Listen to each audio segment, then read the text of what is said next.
I am proud to acknowledge that Joyfull Women Organization has successfully championed and delivered financial inclusion of women throughout Kenya, and that it has inspired our bottom-up economic transformation agenda in terms of financial inclusion.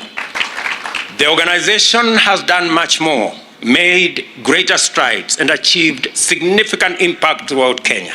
Mpango yetu ya housing, kwa sababu nimeona hapa na nimekuwa nikifuatilia, kina mama wengi wanashughulika na vile wataishi mahali pazuri. Kama nyumbani ni nyumba ambayo sio nyumba mzuri, ni mama ndiye anajali, ndiye anashughulika kusema ya kwamba tutapata nyumba mzuri kwa njia gani. Na ndio tumeweka sasa mpango ya housing. Hiyo mpango ambayo mmeambiwa hapa, wewe ukiwa ni mama, hiyo mpango ya housing tumeweka ili kila Mkenya aweze kufikia nyumba anunue. Women are the anchors of all households and the engines that keep our societies and economies running. It follows that any policy, program, or project that does not focus on the role of women or neglects to involve them denies itself the opportunity to succeed and can only reach half of its objective at best. On the other hand, fundamental transformation on a broad-based scale can be achieved by the mere inclusion and involvement of women as agents of positive change and beneficiaries of affirmative actions. This is the essence of social justice in action. The 14th anniversary of the Joyfull Women Organization is a magnificent milestone on a remarkable journey of continuous achievement by Kenyan women of all walks of life, and especially the majority at the grassroots. I have been fortunate to have the honor to observe the growth of the Joyfull Women Organization from very close quarters since its founding all those years ago. I have seen the struggles of its founder in the early days of hard work and very slow progress. Mama Rachel went many places in Kenya. She slept many nights away from us. But I see the fruit of that sacrifice in this great gathering. Without proper affirmative support, it is not only possible but also easy for women to be trapped in a vicious cycle of poverty. A tremendous proportion of our economic potential can be unlocked by simply enabling women to participate in greater production and productivity across every sector, because their participation will drive exponential growth. Many years of witnessing the growth of Joyfull Women have enabled me to reflect at length about how best to deliver the economic inclusion of women. The challenge in financial inclusion, of course, is that the marginalized have nothing in the way of capital or collateral to invest in a business or obtain credit. As a result, those most in need of financial support are barred from accessing it. One of the reasons that Kenya's democracy, governance, and society has grown more and more stable is that since the early decades of our independence, women's education and girl-child empowerment have been critical policy priorities. The Fourth World Conference on Women, famously known as the Beijing Conference, significantly enhanced the momentum of this movement, enabling more women to break through the glass ceiling into leadership positions across all sectors. Our Constitution now makes gender parity a fundamental constitutional principle, and the idea of a 50-50 representation is now an institutional imperative. It has been difficult, however, to actualize similar rates of inclusion in economic sectors. And as a result, women ownership of land or medium-sized and large enterprises is still minimal. Similarly, women's access to adequate financial resources or credit to enable them change this situation has for long remained discouragingly very low. As a result, women are relegated to micro-enterprises, subsistence farming, and other marginal economic activities that struggle to meet their daily needs and cannot support savings or any meaningful investment. Katika ile malipo ya NHIF tumekuwa na matatizo. Wale watu wa chini wanalipa 10%.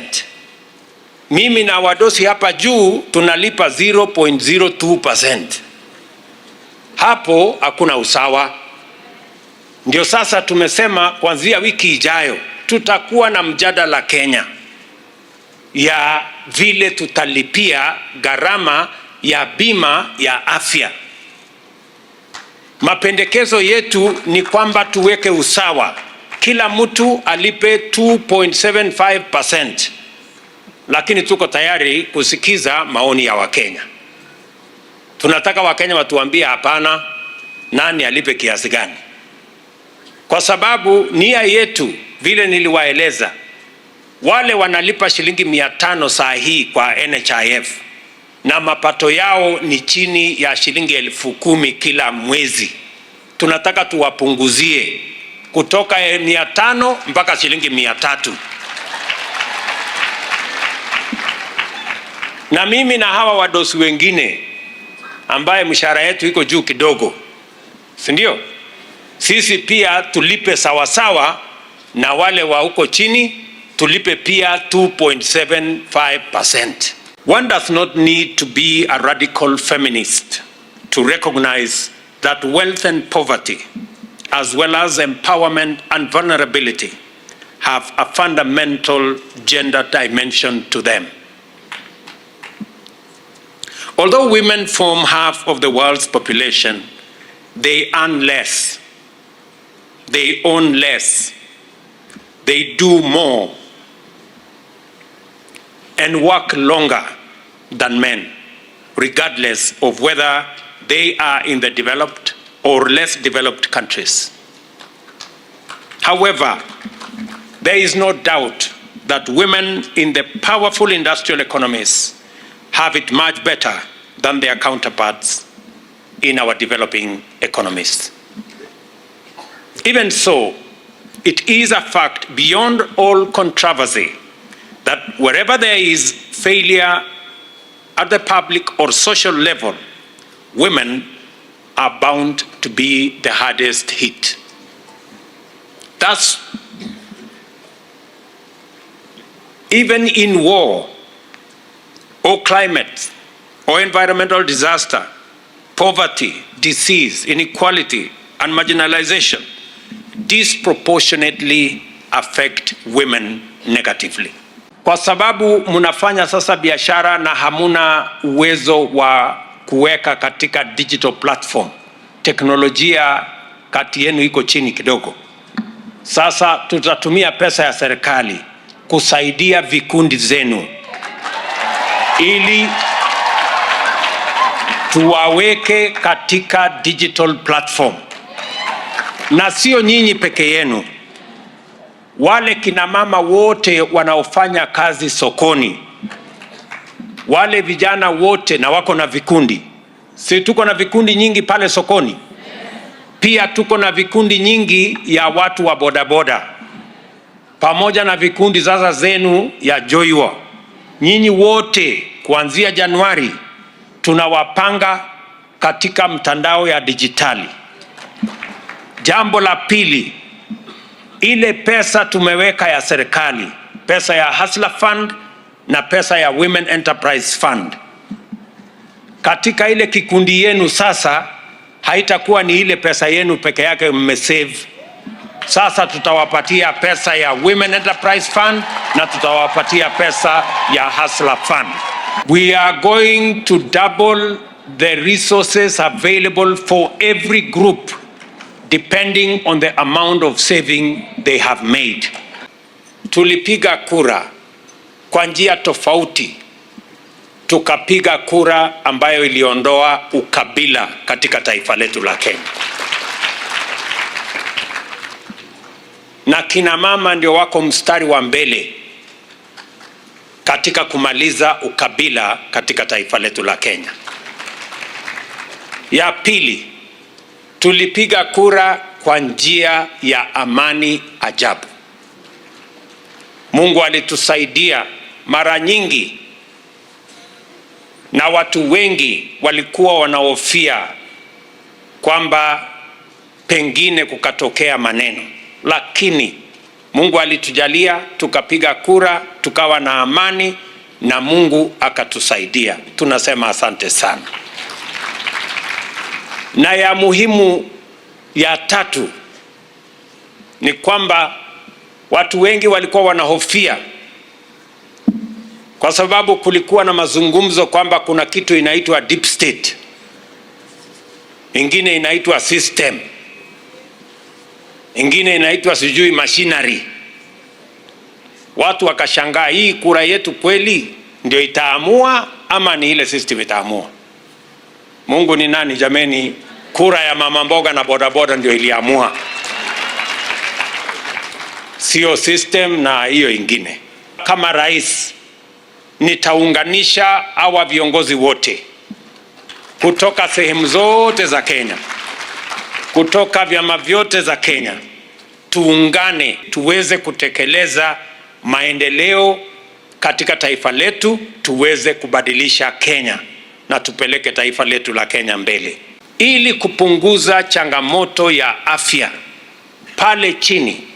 Kila kijiji kwa familia 100 tutakuwa na muuguzi mmoja anaitwa community health promoter. Huyo ambaye amekuwa community health volunteer, mwenye amekuwa akifanya kazi hiyo bila ya kulipwa, sasa tumebadilisha maneno ili kusaidia kila familia waweze kushughulika na mambo yao ya afya. Sasa serikali tukiungana na serikali zote za county, muliona tarehe 20 mwezi uliopita pale siku ya Mashujaa, tulianzisha rasmi community health promoters 1,100 katika taifa letu la Kenya, na tumewapatia vifaa hawa community health promoters, na watawashughulikia bila ya kuwalipisha.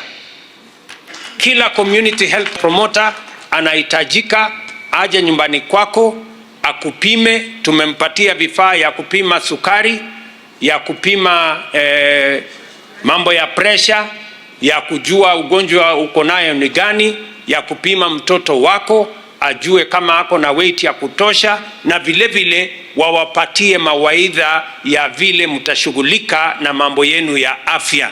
Na hawa ni watu ambao hamutalipa kazi yao. Serikali ya Kenya, ikiwa ni serikali ya kitaifa na serikali ya county, itashughulika na malipo yao, na tumewapatia vifaa ya kutosha kushughulika na mambo yenu ya afya katika jamii.